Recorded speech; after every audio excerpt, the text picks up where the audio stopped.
On November 17, 2017, 15-year-old December Htoo was working at a Kansas City, Kansas laundromat when he was fatally shot.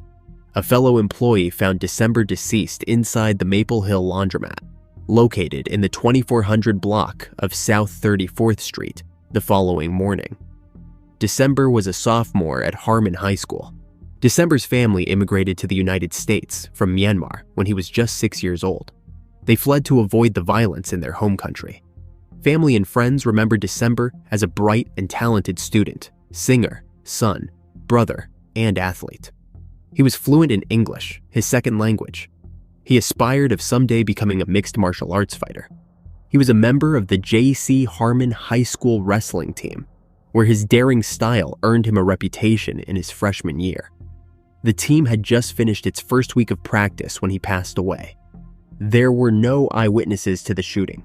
Evidence collected during the investigation included shell casings and grainy surveillance footage. Detectives were frustrated by the case. The security camera system inside the laundromat that night was not working. Security cameras across the street were also not set to record. The only camera system that did work was too far away and pointed in the wrong direction, which was not much help. Leads proved tough to come by, and the case quickly went cold. A new cold case detective was assigned to the case in May of 2024. Detective Lily Suk began conducting more interviews. She searched through what little video footage was left from the night of the shooting. In June 2024, there was a breakthrough. Detective Suk was able to connect a vehicle captured in exterior footage from the scene to Luis Samano, placing him at the crime scene. Samano is a 24-year-old man who was around 16 or 17 years old at the time of the shooting. Online records with the Kansas Department of Corrections show that he has been held at the state facility since 2019 on 2 felony arson convictions in Johnson County. Samano had an extensive criminal history in Johnson County before and after December's slaying. He was charged with a series of burglaries involving washers and dryers at apartment complexes in 2014 and again in 2015. Samano was sentenced to 9 years and 5 months in state prison in March 2019 for the burglary charges. It is unclear if Samano was charged with any crimes in Wyandotte County as a juvenile. In 2021, the police recovered a gun during an illegal substance-related arrest in Lenexa. A detective assigned to the case interviewed the gun owner, who said Samano had stolen it. In 2022, a forensic lab test by the KBI confirmed the gun was the weapon used in the shooting, but police lacked any evidence at the time that placed Samano at the crime scene. On July 11, 2024, Samano was charged with slaying and attempted aggravated robbery by the Wyandotte County District Attorney's Office in the slaying of December. He was being held at the Larned State Mental Health Facility, following a conviction in a separate case. Detective Suk said that they believe there was not really a motive for the shooting. They believe it was just a robbery that had gone wrong. A family statement said, "December is loved and is deeply missed by his family, friends, and community. He always smiled, had a positive energy, and always participated in his community, including his church youth camp and Bible study." We want to thank the community and the police department for looking at the case again. We understand it is pretty hard to get cold cases solved. In our culture, we had never experienced something like this because our Karen community was fairly new to the US. We think it is wonderful and are grateful for the work that detectives did. On July 15, 1990, officers with the DeKalb County Police Department, DKPD, responded to a report of a stabbing at an apartment complex on Tree Hills Parkway in Stone Mountain, Georgia. Upon arriving, DKPD officers found 43-year-old Pamela Sumpter at a neighbor's apartment. She was assaulted and stabbed. Her 46-year-old brother, John Sumpter, had also been stabbed. John was found deceased in the apartment that the siblings shared. Pamela was transported to an area hospital where an assault kit was collected. The kit was found to include male DNA belonging to her attacker. While hospitalized, Pamela was interviewed by DKPD officers. She provided them with a detailed description of the man who attacked her and took her brother's life. She told investigators that the man was a new acquaintance of her brother. She said he was from Detroit, Michigan.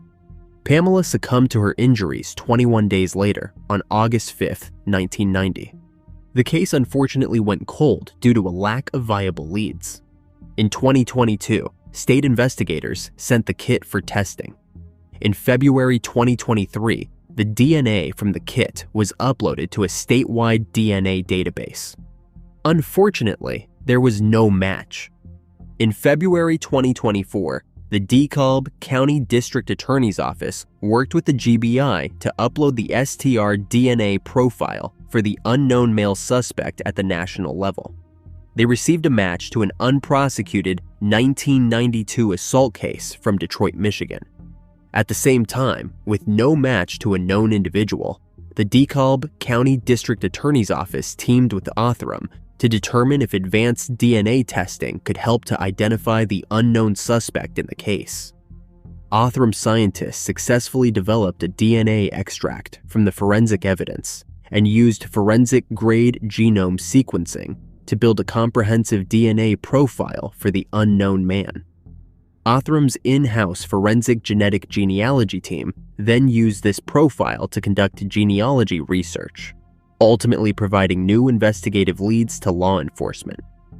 Using these new investigative leads, paired with the case file from the 1990 unprosecuted assault, investigators identified a likely suspect in the case, 55-year-old Kenneth Perry of Loganville, Georgia.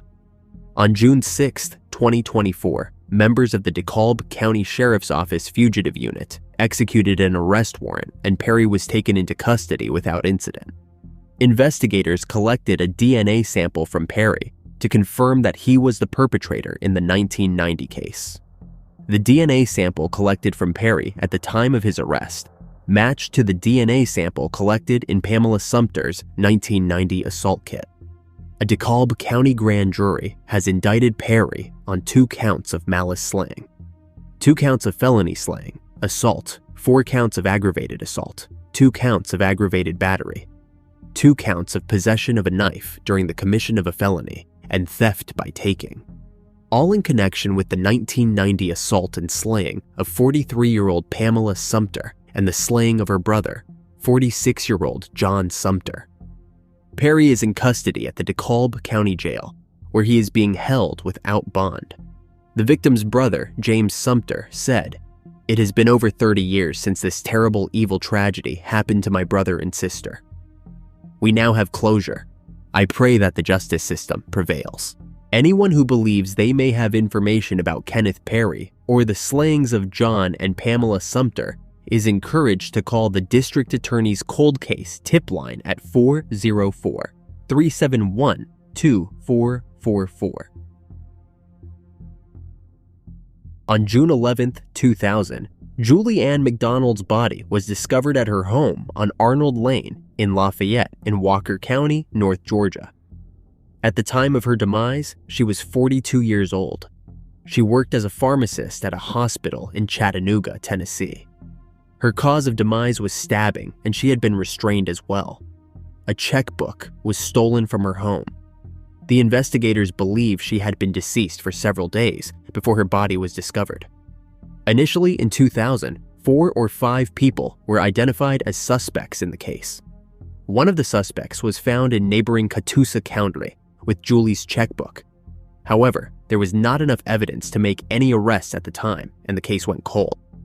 5 years later, in 2015 to 2016, the case was reinvestigated.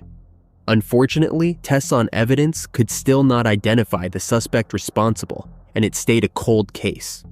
In 2022, the case was reviewed again. The Georgia Bureau of Investigation Special Agent in Charge, Joe Montgomery, said lab testing linked evidence to Clarence D. George. Agent Montgomery declined to discuss what motive George may have had for ending Julie's life, but he was the suspect who had her checkbook. Walker County Sheriff Steve Wilson said the 63-year-old George was arrested in Birmingham on August 22, 2024, and awaits extradition to Georgia. George remained in the Jefferson County Jail in Birmingham, and it is unclear if he has a lawyer to speak for him. George has a lengthy arrest record in Alabama, but not for violent crimes. Investigators said they believe Julie and George knew each other before he took her life. Sheriff Wilson said, "I would not want to categorize them as friends, because I do not think friends take the life of their friends, but they were acquaintances." The Georgia Bureau of Investigation and the Walker County Sheriff's Office announced that they have charged George with slaying and aggravated assault in the case. Agent Montgomery said that it was not just science that led to the breakthrough in the case, but also a lot of hard work by detectives, some of whom have since retired. He continued by saying, "It was a lot of legwork and door knocking. Sometimes they would run into a brick wall, but they kept going." Sheriff Wilson said Julie's nearest surviving relatives are a niece and a nephew, who have been notified of the arrest. He said, "There is some sense of relief that the family can put it behind them and go on. Not that it gives them great joy, but it is the fact that they know a person has been held accountable." On March 5, 1995, the bodies of 28-year-old Kimberly Fulton and her 17-month-old son, Daniel Fulton, were found in the burned remains of their mobile home in Palmer Township, Washington County, Ohio. An autopsy later revealed that Kimberly and Daniel had passed away before the fire was set. The investigators assumed that the fire was set to cover up the slaying. The case originally had one arrest in 1998, 3 years later, but due to a lack of evidence, he was released after about 3 weeks. The case then went cold.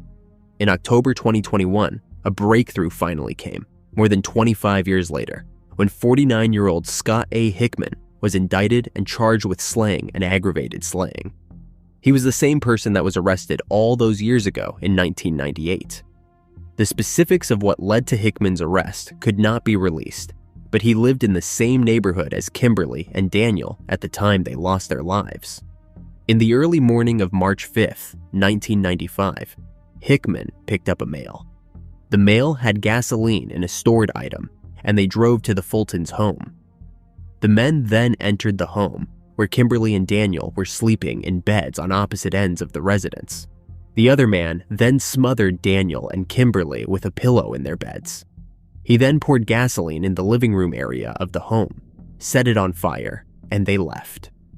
On August 29, 2023, Hickman has been declared incompetent to stand trial.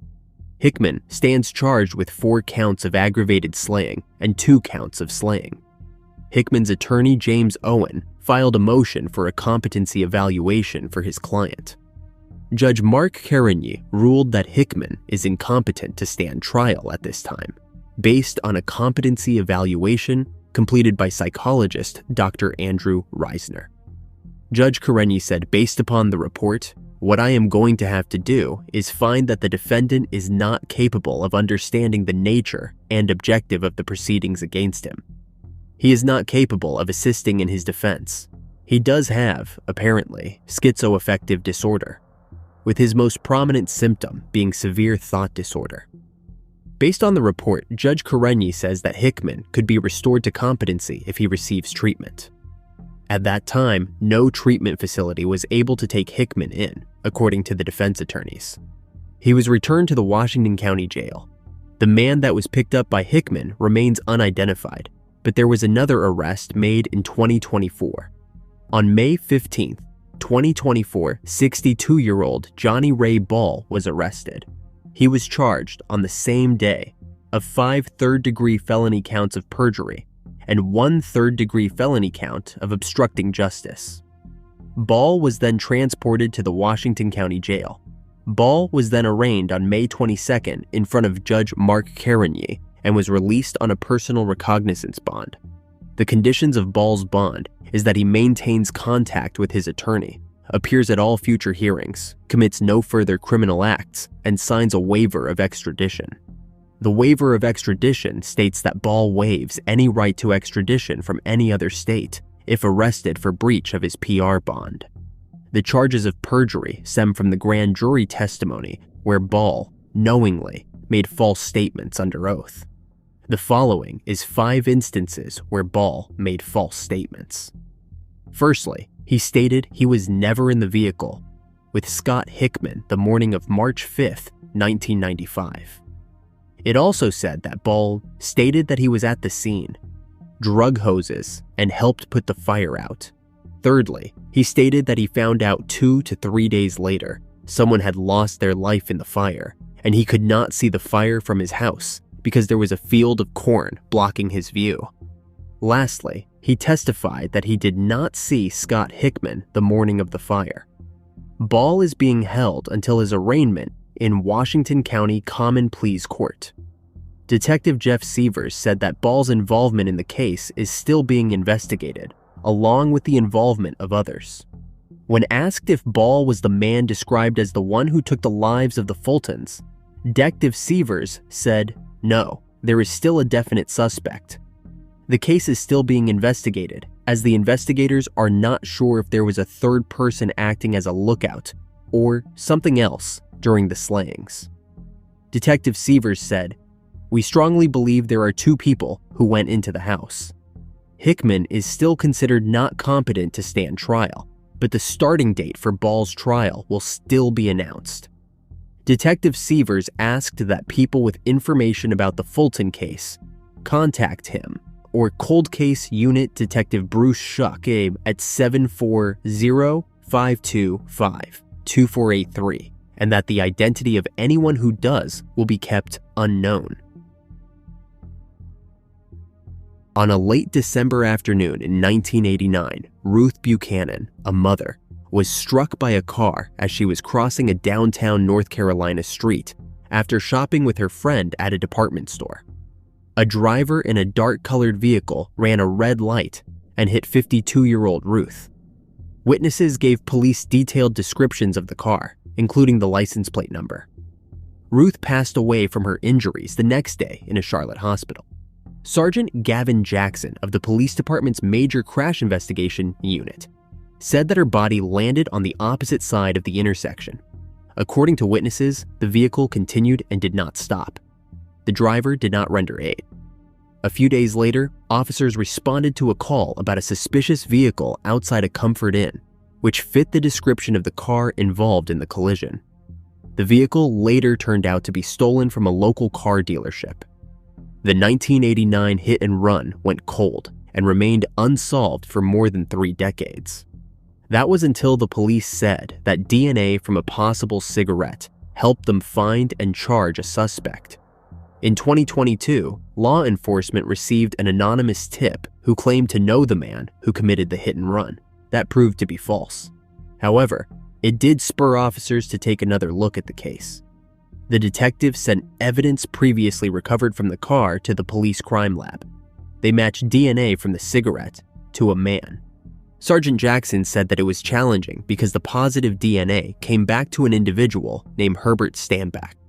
At the time this incident occurred, he was shown incarcerated in prison at a place called Charlotte Correctional, which no longer exists. He was serving a 22-year sentence for a separate crime. Detectives learned that the driver, 68-year-old Standback, was working at a local hotel at the time of the hit and run as part of a work release program for inmates at the state prison. Authorities visited Standback twice at Scotland Correctional Institution in Laurinburg, North Carolina. On March 20th, 2024, Standback confessed to being the driver who struck Ruth in 1989. Sergeant Jackson said, "Interestingly, he was incarcerated at Charlotte Correctional, but he was on a work release program at the time where they would leave in the morning and come back in the evening." Standback told authorities he was working at the motel in Charlotte, a couple of blocks away from where Ruth was hit. And after driving away from the motel, the vehicle he was driving hit her and he fled the scene. Standback dumped the vehicle at the motel, and he ended up going back to prison that night. North Carolina state court records show that Standback was charged on July 17th with a felony hit and run in connection with Ruth's demise and sentenced to 2 years to be served at the same time as his current sentence. Sergeant Jackson said he later notified Ruth's son about the arrest. He said, "I was able to speak to Ruth's son and was able to bring that kind of closure to the family. It is certainly not a phone call that they would have been expecting." On November 26, 1988, detectives found 58-year-old Robert Hecht slain in his home on Rio Togas Road in Charlotte County, Florida. The Charlotte County Sheriff's Office happened upon the scene after concerned friends requested a wellness check at Robert's home. Detectives learned he had been hit in the head several times with a heavy glass ashtray while lying on the living room couch. According to the Charlotte County Sheriff's Office, Robert's new car was missing from the garage. It was presumed stolen. Robert bought his Lincoln around 1 month before he lost his life. Through their investigation, detectives learned he met a man named Ray the evening before his life was taken. The two were last seen at Fisherman's Village Oyster Bar before Robert told a friend that they were heading to another bar and then to his home. People who met Ray recalled his southern accent. He told people he was from Tennessee and Kentucky.